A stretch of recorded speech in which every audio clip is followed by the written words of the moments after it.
अब आइए गुरु science and current affair. जिसका साइंस और करंट अफेयर अच्छा पकड़ होगा, आईबीएसईआईओ की आज वैकेंसी आई है ग्रेजुएट लोगों के लिए। मैं एक और क्लास लेने जा रहा हूं करंट अफेयर का, यूपीएससी पीएससी लेवल का, 4 से 5 के बीच में लूंगा दोपहर में। कल आपको बता दूंगा, परसों से जुड़ जाना अगर आईबी का फॉर्म भरना तो वहां पे आईबी के लिए पढ़ाऊंगा। इंटेलिजेंस ब्यूरो यार, उसकी ग्रेजुएशन की वैकेंसी आई, 80,000 minimum salary, 1.5 lakh maximum salary है उसकी। और तुम्हें यह भी बता दूं, उसमें पहला जो पेपर फर्स्ट है क्वालिफाइंग इन नेचर है, पेपर सेकंड। जिसका जीएस और करंट अफेयर तगड़ा होगा, आईबी का पैटर्न उठा के देख लेना, वो कंफर्म सिलेक्शन पाएगा। आइए गुरुजी, किस पद्धति में लंबाई का मात्रक सेंटीमीटर होता है? आंसर करके दिखा दो, बड़ा साइंस पढ़ते हो ना, छोटे छोटे क्वेश्चन रुला मारते हैं पेपर में। मैं बस इतना कहना चाहूंगा, बताओ सर वो मीटर, किलोग्राम, सेकेंड, एम के S, sir centimetre, G S, ऐसे थोड़ी होगा, फुट पाउंड सेकेंड, ठीक है ना। अच्छा ये बताओ, किस पद्धति में लंबाई का मात्रक सेमी होता है? सर एमकेएस में अगर हम लोग देखें तो लंबाई का मात्रक तो मीटर होगा गुरु। अगर एफपीएस में देखें तो गुरु लंबाई का मात्रक फुट होता है, यहीं पे तो सी है, यही तो राइट आंसर है। एमकेएस में पहला मीटर है लंबाई का मात्रक, foot pound second, foot pound second में फुट होता है लंबाई का मात्रक। और ये ब्रिटेन का है, ठीक है ना, ये ब्रिटेन का है। चलिए अगले पॉइंट पे आएंगे, यही तो आसान हो गया। आइंस्टीन किस देश का वैज्ञानिक था? ला खेल हो गया। एक्चुअली आपके पेपर में इन चारों देशों के प्रसिद्ध वैज्ञानिकों का नाम पूछ चुका है, तो मैंने कहा जैसे कि ब्रिटेन का, वैसे तो कई हैं लेकिन जो आपके पेपर में आया था दैट इज जेम्स चैडविक।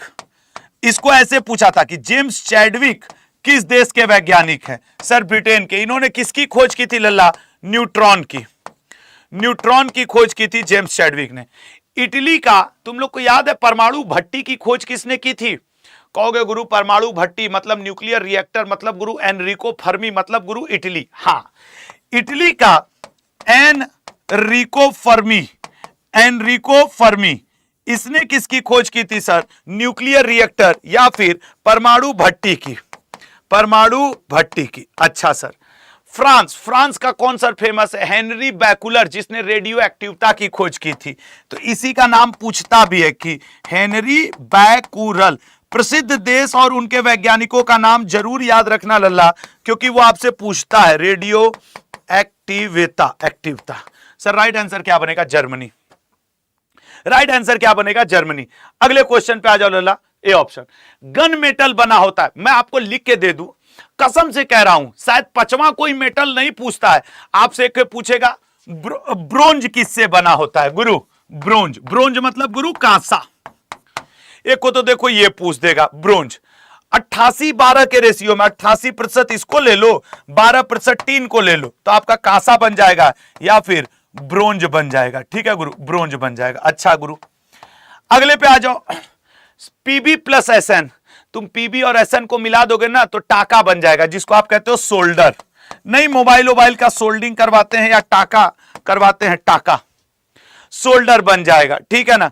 अगर गुरु हम लोग क्या ले लें, ये Cu plus Zn, Cu plus Zn ले लोगे तो क्या बन जाएगा? ब्रास बना दीजिए ना। हम कहां बनाते हैं, अपने आप बन जाता है, दैट इज ब्रास मतलब पीतल। अब बचा क्या ऑप्शन में गुरु? अब बचा तो एक ही ना, बचा तो एक ही ना, पीतल। ठीक है ना, बचा तो एक ही, और वो है आपके झिंगा लाला हु। Cu plus Z N plus SN मतलब copper plus zinc plus tin. 88 2 और 10%, ये 88% होता है, ये 2 होता है, ये 10 होता है। ये लो बस, ये परसेंटेज में भी आपको देखो, हम तो मान लो ठीक है यार, इतने साल से पढ़ा रहे हैं तो थोड़ा कुछ ये चीजें रट गई हैं, लेकिन आपको भी ये जानना जरूरी है। अच्छा गुरु आइए, रेलवे सुरक्षा बल की। अच्छा हाँ, इस क्वेश्चन में एक चीज मैं और बताना चाह रहा था। इटली के जैनिक सिनर ने विंबलडन में कार्लोस अल्कराज को हरा दिया है, और विंबलडन में महिला एकल का खिताब ईगा स्विटेक पोलैंड ने जीता है। तो ये वाला भी पॉइंट इटली से याद आ जाना चाहिए करेंट अफेयर में। अगले पे आते हैं सर, रेलवे सुरक्षा बल। सर रेलवे सुरक्षा बल की पहली महानिदेशक बनी है सोनाली मिश्रा। ठीक है, 30 से ज्यादा वर्षों का इनका अनुभव है। करंट अफेयर के लिए सुबह 8 बजे आया करो। जो दिन के एक दो बड़े खबर होते हैं मैं उनको कवर भले कर देता हूं। यही जैनिक सीरन इटली का है सर, इसने कार्लोस अल्कराज को हराया है और पहली बार विंबलडन ट्रॉफी जीता है इसने, ठीक है ना, पहली बार जैनिक सीरन इटली का है। अच्छा गुरु, हिस्ट्री के अब 5 क्वेश्चन कर लेते हैं, ठीक है, हिस्ट्री के 5 क्वेश्चन कर लेते हैं। आइए सर, अशोक का कौन सा शिलालेख आंध्र प्रदेश से प्राप्त हुआ था? आंध्र प्रदेश से। अब समझिए, अशोक के शिलालेख 3 प्रकार के हुए। अशोक के अभिलेख, एक कहलाए शिलालेख जिन्हें आप कहते हो रॉक एडिक्ट, एक कहलाए गुहालेख जिन्हें आप कहते हो केव एडिक्ट, और एक क्या कहलाए लल्ला, एक कहलाए पिलर एडिक्ट, पिलर। तो अशोक के अभिलेख 3 प्रकार के हुए, एक स्तंभ लेख के नाम से हुए, एक गुहा लेख के नाम से हुए, एक शिलालेख के नाम से हुए। अच्छा, शिलालेख गुहालेख, इनको लिखने में जिस लैंग्वेज का प्रयोग किया लिपि का, एक हुआ ब्राह्मी, एक हुआ ग्रीक, एक हुआ खरोष्ठी, एक हुआ अरमाइक, खरोष्ठी, ठीक है ना, खरोष्ठी, और एक में क्या प्रयोग हुआ लल्ला, अरमाइक का प्रयोग हुआ। ये वो लिपियां थी जैसे आज हिंदी, उर्दू, अंग्रेजी, ब्रिटिश 36 लैंग्वेज चलती है ना, उस समय ये चलती थी। सर भाब्रू की बात करोगे ना तो तुमको भाब्रू के ब्रैकेट में चाहो तो तुम वैराट भी लिख सकते हो। यह पाया गया था गुरु राजस्थान से। अच्छा, गुर्जरा अभिलेख में अशोक का नाम अशोक मिलता है और यह मध्य प्रदेश से पाया गया। गुर्जरा अभिलेख मध्य प्रदेश। एरगुडी आंध्र प्रदेश से पाया गया था। मास्की अभिलेख गुरु ये कर्नाटक से पाया गया था, कर्नाटक से। अक्सर इन 4 में से एक आपसे पूछता है, मैंने इसलिए आपको यह प्रैक्टिस करवाया, कोई और कारण नहीं था, ठीक है। तो एरगुडी आंध्र प्रदेश से अशोक के अभिलेख प्राप्त किए गए। अगला क्वेश्चन सर, शाहजहां द्वितीय किस मुगल शासक को कहा जाता था? आइए सर देखा जाए। जो उत्तरवर्ती मुगल काल हुए, मतलब औरंगजेब के मरने के बाद के ये सारे शासक हैं, जैसे जहांदार शाह, इसको सर कहा जाता था भैया तुम एकदम लंपट मूर्ख हो का, लंपट मूर्ख। अच्छा, गुरु बहादुर शाह प्रथम, इसको सर कहा जाता था शाह ए बेखबर, शाह ए बेखबर। हां, गुरु फर्रुखसियार, इसको कहा जाता था घृणित कायर, घृणित कायर। और रफीउद्दौला को कहा जाता था शाहजहां द्वितीय। रफीउद्दौला को आपको आज के कमेंट बॉक्स में बताना है किस शासक को रंगीला बादशाह कहा जाता था। रंगीला बादशाह किस शासक को कहा जाता था? रंगीला बादशाह। बताओगे ना लल्ला कि रंगीला बादशाह किसे कहा जाता था? हां, एकदम चाप के बताना। आज के कमेंट बॉक्स में इसका आंसर चाहिए। अगले क्वेश्चन पे आते हैं लल्ला। अगला क्वेश्चन, कोल विद्रोह किस सन में हुआ? सन मतलब ईस्वी यार। अब यहां पे आप ऐसे भी लिख सकते। हट भाई। हां, कोल विद्रोह किस सन में हुआ बताइएगा? कोल विद्रोह सर 1879। रंपा विद्रोह, रंपा 1917। लग तो नहीं रहा है, चलो मणिपुर का नाम लेता हूं कि तुम्हें कुछ हिंट लग जाए। सर मणिपुर आप क्यों बोल रहे हैं? मैती कुकी विद्रोह। हाँ गुरुजी, इसीलिए बोल रहा था लल्ला। कुकी विद्रोह कब हुआ? 1917 में। सर अब थोड़ा सा और हिंट दे दीजिए। अभी अहोम राजवंशों वाला मोइद्दम को वर्ल्ड हेरिटेज साइट घोषित किया गया और अहोम आंदोलन 1828 और अभी नहीं करंट अफेयर में चर्चा में चल रहा है कि अहोम राजवंश के जो कब्रिस्तान हुआ करते जिन्हें मोइद्दम कहा जाता था उनको वर्ल्ड हेरिटेज साइट घोषित किया गया है। ठीक है ना लल्ला? चलो तो अगले क्वेश्चन पे आते हैं। स्वामी दयानंद सरस्वती जी के बचपन का नाम क्या था? स्वामी दयानंद सरस्वती जी के बचपन का नाम क्या था? एक लड़का लिख रहा है, ठीक है ना? हाँ भैया, कुकी मणिपुर में 1917 में। एक बात बता रहा हूं, आज अच्छी न्यूज थोड़ी सी सुनने को मिल गई है।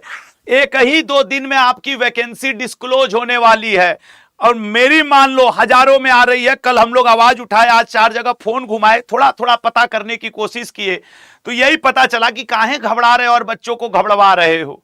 भैया वैकेंसी 2 दिन में आपके एमटीएस की फुल फ्लेज में दे दी जाएगी। 24 जुलाई फॉर्म भरने का लास्ट डेट है। 10वीं पास योग्यता है, 18 से 27 के बच्चे भर सकते हैं और आज वो आखिरी दिन है जो इसके लिए आपको मैं कुछ कहूंगा। बाकी फिर जय श्री राम, जय हिंद, जय भारत, या अल्लाह, वाहे गुरु। स्वामी दयानंद सरस्वती। आइए सर आंसर करिए। सर मणिकर्णिका, ये तो छबीली का नाम था। गुरुजी छबीली कौन थी? अरे छबीली को नहीं जानते? ये तो मनु का नाम था। गुरुजी मनु कौन थी? अरे पागल कहीं के, रानी लक्ष्मीबाई को नहीं जानते हैं? ये बताइए, हमारी मौसी बनारस में थी लक्ष्मीबाई जी, रानी लक्ष्मीबाई जी। नरेंद्रनाथ दत्त, अरे बाप रे बाप, महाराज का नाम ले लिया, मतलब किसका ले लिए? स्वामी विवेकानंद जी का नाम ले लिए, विवेकानंद जी, विवेकानंद जी का नाम ले लिए। मूल शंकर ले लीजिए, सरस्वती जी के साथ शंकर जी ही रहेंगे। गदाधर चट्टोपाध्याय, गुरु ये तो स्वामी विवेकानंद के गुरु जी थे। हाँ गुरु जी थे, तो इनका ओरिजिनल नाम क्या था? रामकृष्ण परमहंस, ठीक है ना, इनका ओरिजिनल नाम हुआ करता था रामकृष्ण परमहंस। ये लीजिए 25 क्वेश्चन। मजा आ रहा है कि नहीं पढ़ने में, ये ईमानदारी से बता दो। एकदम छाए हो गए। हाँ, मोहम्मद शाह को रंगीला बादशाह कहा जाता लल्ला, इसमें कोई दो राय नहीं है। एकदम जितना पढ़ सकते हो पढ़ लो। तो आज 50 क्वेश्चन। अच्छा, अरे अभी तो 24 हुआ, अभी 25वें पे आएंगे। हार्डिंग बम कांड किस वर्ष हुआ था? हार्डिंग बम कांड किस वर्ष हुआ था? सोच समझ के बताइएगा। हार्डिंग बम कांड किस वर्ष हुआ था लल्ला? हार्डिंग बम कांड किस वर्ष हुआ था? सर हम बता दें आपको, तो हम किससे कहा? उर्दू में पूछ रहे हैं हार्डिंग बम कांड। अच्छा सर, हार्डिंग बम कांड की अगर बात कर लें सर 1921 में तो प्रिंस ऑफ वेल्स भारत आया था असहयोग आंदोलन बंद करवाने के लिए, लेकिन इसकी औकात नहीं थी कि ये प्रिंस ऑफ वेल्स, ठीक है ना, ये असहयोग आंदोलन बंद करवाने भारत आया तो 1921 में, लेकिन हो नहीं पाया था। सर इसी 1921 में पिंगली वेंकैया जी ने क्या किया था? तिरंगा का डिजाइन प्रस्तुत किया था। तिरंगा का डिजाइन प्रस्तुत किया था। 1912 में सर हार्डिंग बम कांड हुआ था। 1937 में सर इंडियन नेशनल कांग्रेस का पहला अधिवेशन कहां पे हुआ था? फैजपुर में हुआ था, गांव में। यह पहली बार किसी गांव में अधिवेशन हुआ था। वैसे तो 1885 में मुंबई के गोकुलदास तेजपाल संस्कृत विद्यालय। और 1908 में क्या हुआ गुरु? जब आपने बम पूछा तो एक बम और लीजिए, मुजफ्फरपुर बम कांड। मुजफ्फरपुर बम कांड, ये लीजिए, मुजफ्फरपुर बम कांड, ये हो गया लल्ला। सच सच बताओ, पढ़ने के बाद मजा आता है कि नहीं? और अगर मैं तुम्हें वचन देता हूं, अगर डेली शाम में 7 बजे आप मेरे साथ लग गए, सातों सब्जेक्ट सातों दिन पढ़ाता हूं, ठीक है ना, सातों सब्जेक्ट सातों दिन पढ़ाता हूं, और सुबह में 8 बजे लल्ला आपके लिए करंट अफेयर्स की क्लास चलती है। प्लीज और प्लीज अब कुछ दिन लाइव हो लो।